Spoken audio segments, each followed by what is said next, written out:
Obrigado, Senhor, para toda a igreja, nesta oportunidade que o Senhor nos concede por sua graça. Podeis assentar, meus amados irmãos. A constatação é a seguinte: a areia do tempo corre velozmente na ampulheta de Deus. O tempo está se abreviando. Os sinais claros da vinda do Senhor estão adiantados. Certo comentarista, recentemente, fazendo uma análise do tempo em que nós estamos vivendo, ele disse que nós vivemos um ano atípico.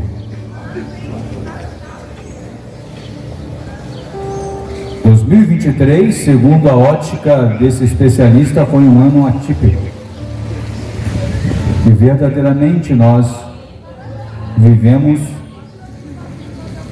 um período significativamente estranho em todos os sentidos. A humanidade parece a cada dia mais e mais disposta a se divorciar dos princípios esposados por Jesus e pelos seus apóstolos. O mundo se torna cada dia mais profano. A insanidade parece aumentar. No mesmo compasso, o amor esfria. Jesus disse isso.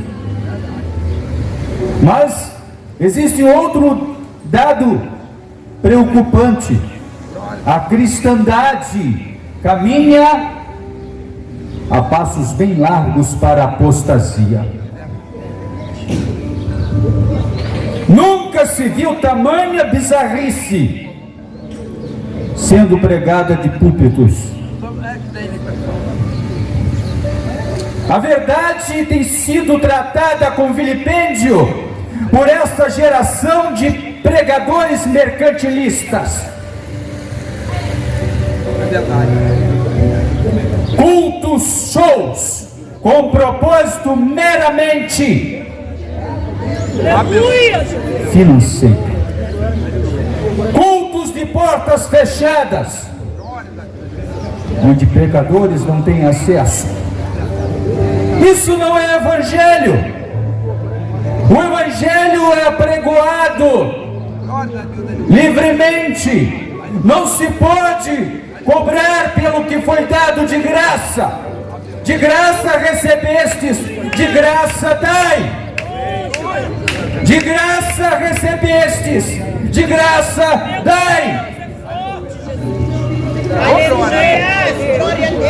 Não se pode vender o dom de Deus. Simão, o mágico, vendo Pedro fazendo milagres pelo poder e ação do Espírito Santo, pensou que pudesse comprar o dom de Deus e ofereceu uma soma a Pedro, o apóstolo do Senhor, para a obtenção daquele dom. No entanto, Pedro disse para ele: vá com o teu dinheiro para a perdição. Não se compra o dom de Deus, ele é dado. Dom é dado para servir. Carisma é dado para um fim útil, para pregoar, para servir aos santos, para exercer um ministério que alcance pessoas, porque o intuito e propósito da igreja no mundo é preparar os homens para a eternidade, salvar as almas perdidas, convocá-las à presença de Deus, para que, se arrependendo, possam usufruir da graça bendita e do poder redentor do Evangelho. Aleluia! Esse era o propósito do Evangelho que Jesus pregou. E os apóstolos, como legado, continuaram a pregar, e que foi transferido como legado à igreja ao longo dos séculos para que fosse perpetuado. Não se pode fugir dessas verdades, dos fundamentos, dos marcos que foram arraigados pelo próprio Senhor da igreja. Quem vai contra o fundamento, diz o apóstolo Paulo, será destruído. Por esta razão você vê muitos caindo da fé, muitos vivendo uma vida completamente longe da presença de Deus, uma vida de raquitismo espiritual, porquanto negligenciaram as verdades eternas e adentraram por um evangelho eivado de anátemas. Paulo diz que se for pregado um outro evangelho, que não é este que ele tem anunciado, que se embasa na verdade de Cristo, ele é anátema, ele é maldito. Muitos evangelhos anematizados estão sendo pregados de muitos púlpitos, e Deus cobrará grandemente esse desvio de verdade, esse desvio de doutrina que se encontra nas Escrituras, mas que os homens preferem muitas vezes ignorar, dando ouvidos a novidades, a inovações, teologias estranhas, ensinos de demônios, são abraçados, pregados, ensinados. Mas o verdadeiro evangelho de Jesus Cristo, ele nunca mudará. Nunca mudará. Mas nós entendemos que o caminho seria estreito mesmo, e que os homens do tempo do fim teriam comichão nos ouvidos, e se acercariam de doutores segundo as suas próprias concupiscências, e desprezariam o fundamento apostólico, e se desvirtuariam da verdade basilar da fé para a sua própria perdição.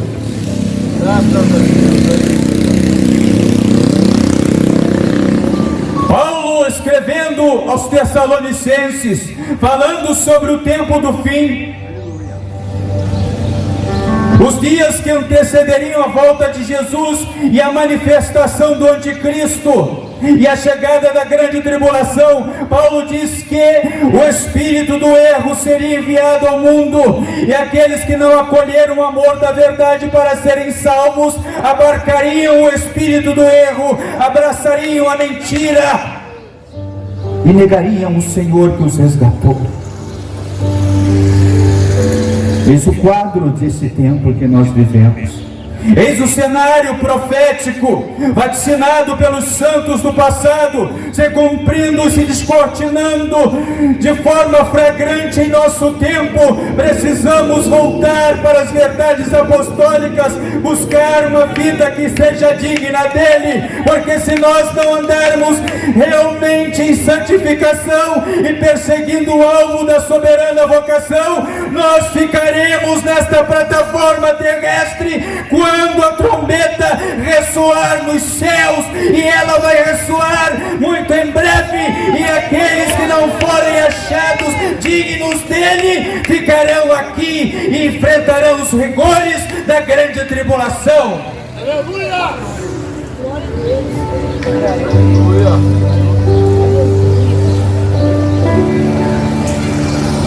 O discurso parece ser duro, mas é. Jesus não foi homem de meias palavras. Ele era incisivo, ele era direto. Jesus não estava nem aí se ele iria ferir susceptibilidades. O alvo dele era o âmago da alma humana. O pregador tem como foco pregar e alcançar o âmago da alma humana. mostrar e descortinar o seu caminho de perdição, o seu caminho de loucura, o seu caminho de desvario, o seu caminho de ignorância, o seu caminho de desdém, o seu caminho de hipocrisia e de apostasia. O alvo da pregação é sempre esse. Foi o alvo dos profetas, foi o alvo de Jesus e é o alvo da igreja que anda na verdade bíblica autêntica e se não desvia nem para a direita nem para a esquerda, mas ela segue essa linearidade porque é estabelecida pelo próprio Senhor da igreja. Não se pode desviar do caminho, o alvo é sempre reto. Não se pode ter uma vereda sinuosa. Desde o momento em que nós assumimos o compromisso, é sempre para frente. Hebreus diz que nós não somos daqueles que recuam para a perdição, mas daqueles que permanecem para a conservação da alma. Porque o fim último da fé é a salvação da alma.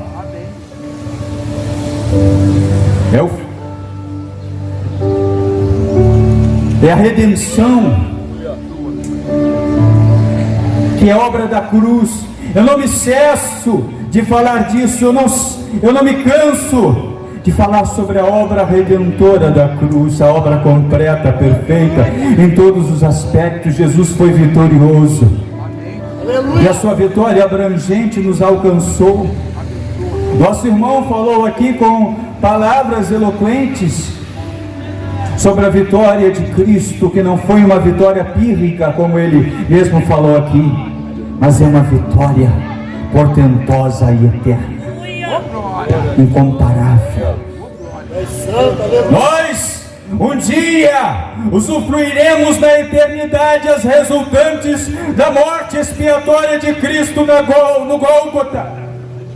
Os santos que passaram para a eternidade estão no estado intermediário, ou terceiro céu ou paraíso, usufruindo do poder da obra redentora. Eles estão em bem-aventurança, felizes e regozijantes, porque não podem mais se perder. Nós que estamos aqui militando na fé apostólica e pregando o Evangelho, também usufruímos pelo poder e ação do Espírito Santo essa gloriosa vitória que já pode ser usufruída, que já pode ser sentida, porque o Espírito Santo foi dado e nós recebemos o penhor do Espírito, que é a garantia que esse corpo mortal será revestido da incorruptibilidade quando ele chamar a si todos aqueles que lhe pertencem de todos os quadrantes da terra.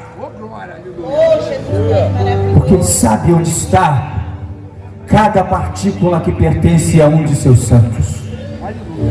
Aleluia! Samuel Davis, em seu famoso sermão, A Ressurreição Geral, ele fala que não importa onde esteja a partícula que antes fazia parte da essência corpórea de alguém, Deus sabe onde está esta partícula. Ele sabe onde está cada um desses fragmentos, e no momento em que ele chamar a si, a voz de Deus será acatada e ouvida, e cada fragmento que fazia parte de um corpo que foi queimado, ou que foi sepultado, ou que foi lançado em cinzas nas praias ou no mar, ouvirá a voz do Senhor e se recomporá novamente e formará aquela mesma substância corpórea, e redivivo será levado para as regiões da santidade, para o encontro do noivo celestial, e haverá então a junção de alma e espírito, porque a promessa não apenas diz respeito ao corpo, mas ao homem integral. Corpo, alma e espírito serão transformados mediante a voz do Altíssimo e se encontrarão regozijantes nos céus em um corpo de glória, transformado, redimido à semelhança do corpo do Salvador ressurreto. Quando ele apareceu aos dois no caminho de Emaús, e também aos seus discípulos, o mesmo corpo, a mesma substância corpórea do Cristo, que foi ali transfigurado diante de seus apóstolos no monte. Aquele mesmo corpo, aquela mesma substância corpórea imortal, que será realmente o produto da ação do Espírito Santo, exercendo uma metamorfose de transição na vida do corpo, que antes era mortal, corrupto, mas agora recebe a imortalidade e a incorrupção pelo poder da obra do Gólgota. Então a obra do Gólgota é muito abrangente. Precisamos pregar mais sobre isso. Prega-se muito hoje o evangelho de autoajuda, o evangelho que massageia o ego, mas não era esse o evangelho de Jesus. Como já disse, Jesus era incisivo em suas prédicas. E se Jesus pregasse em muitas igrejas hoje, muitas pessoas amarrariam a cara, muitas pessoas achariam o discurso dele como discurso de ódio, mas o discurso dele era um discurso que provinha do Pai, era um discurso que tinha autoridade. Lembrem-se, Jesus falava com autoridade e não como os fariseus. Ele tinha poder, a palavra rema estava em seus lábios, a palavra que é vida, a zoe de Deus, a palavra que pode produzir os efeitos salvíficos, fluía dos lábios de Jesus, e a palavra que pode produzir os seus efeitos flui também dos lábios daquele que são exercitados pelo Espírito Santo de Deus e receberam o dom e a graça para anunciar a verdade apostólica em pleno século 21. Aleluia! Pregue, anuncie, proclame, seja firme na sua propositura, continue falando dele, continue advertindo, continue profetizando. A igreja recebeu um dom profético, um dom ministerial profético de anunciação. Evangelho é querigma, é anunciação, é propagação, e precisamos continuar propagando o querigma até que ele volte, até que ele volte. E então sejamos galardoados e recebamos a palavra que todos querem receber: vinde benditos de meu Pai. Vinde benditos de meu Pai. Receber no reino que vos tem sido reservado desde a fundação do mundo. Outras traduções dizem antes da fundação do mundo. Vinde benditos de meu Pai. Bem-aventurados, felizes aqueles que adentrarem na eternidade com Jesus.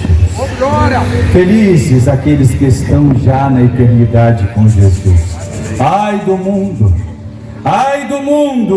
que rejeita o Evangelho, ai do mundo que se esquece da palavra de Deus, ai do mundo que se apostata, ai do mundo, porquanto o dia de juízo está vindo, o dia da colheita está chegando, e que você possa se reconciliar com Deus em tempo hábil. Hoje a oportunidade é franqueada aqui. Não necessitaria nem mesmo que eu pregasse aqui, o Evangelho já tem sido difundido. O Espírito Santo tem falado e fala de muitas formas, pelo ciciar do vento que balança essas folhas, pelos pássaros cantantes, pela vida que flui como um hino de louvor. Deus está falando a essa humanidade. Sua vida vai se esvaindo como areia numa ampulheta, e como um conto ligeiro vai passando. Em breve você estará diante do Deus que te criou. Como você o encontrará? Como teu Salvador ou como teu juiz? Pense nisso. Eu agradeço a oportunidade em nome de Jesus.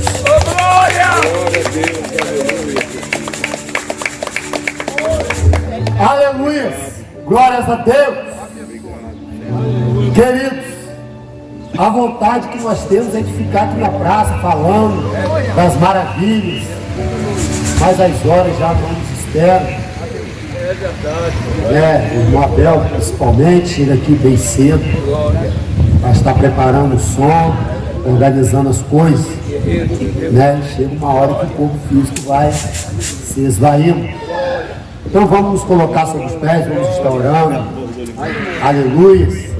Você que ouviu essa palavra, que está ouvindo os cânticos, os louvores, entenda, Deus está te dando uma oportunidade hoje de você se reconciliar, ou você que nunca deu uma oportunidade para Jesus fazer morada em você, para Ele ser Senhor da sua vida. A oportunidade é hoje. Ainda vamos ter alguns minutos, nós vamos estar orando, mas se você não quer vir até aqui, procure uma igreja próxima, confessa Jesus em público como Senhor da sua vida, para que Ele também te confesse diante do Eterno. Procure uma igreja para você estar congregando, estar ceando, participando de estudo bíblico, de escola bíblica dominical, tendo um acompanhamento pastoral, está fazendo parte de uma família em Cristo.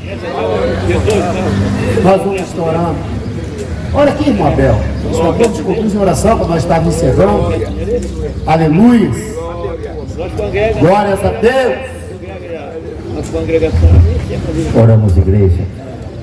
Soberano Deus, Criador dos céus e da terra, cuja presença nós nos encontramos nesta tarde deste dia. Que tarde maravilhosa, Senhor. Ó Deus de poder e de glória, somos gratos a Ti, Senhor. Eu quero agradecer por cada irmão, cada irmã, cada amigo, cada amiga, cada um que nos ouviu nesta tarde desse lindo dia. Ó Deus, que o Senhor nos conceda, Pai, um retorno em segurança para os nossos lares. Fica conosco, Deus. Fica nessa praça, nessa quadra. Dá ordem a Teus anjos, Senhor. Acampa Teus anjos aqui, Senhor, da glória. Livrando-os essa mocidade, Pai. Esses jovens, Senhor, que futuramente o aceitarão e serão preletores da Tua palavra. Quem sabe virão aqui para dar testemunho, Senhor da glória. Ó Deus de poder e de glória, quero ser grato a Ti por tudo. Que a Tua palavra possa ficar em nossos corações. É o que eu Te louvo e Te agradeço em nome de Jesus. Amém. Deus, suas mãos, que o grande amor de Deus Pai, a graça do Senhor, as doce, suave, perena comunhão do Espírito Santo esteja sobre toda a igreja que aguarda a vida de Cristo. Todos juntos digamos amém. Aleluia. Se confraternizem com os outros, está terminado em nome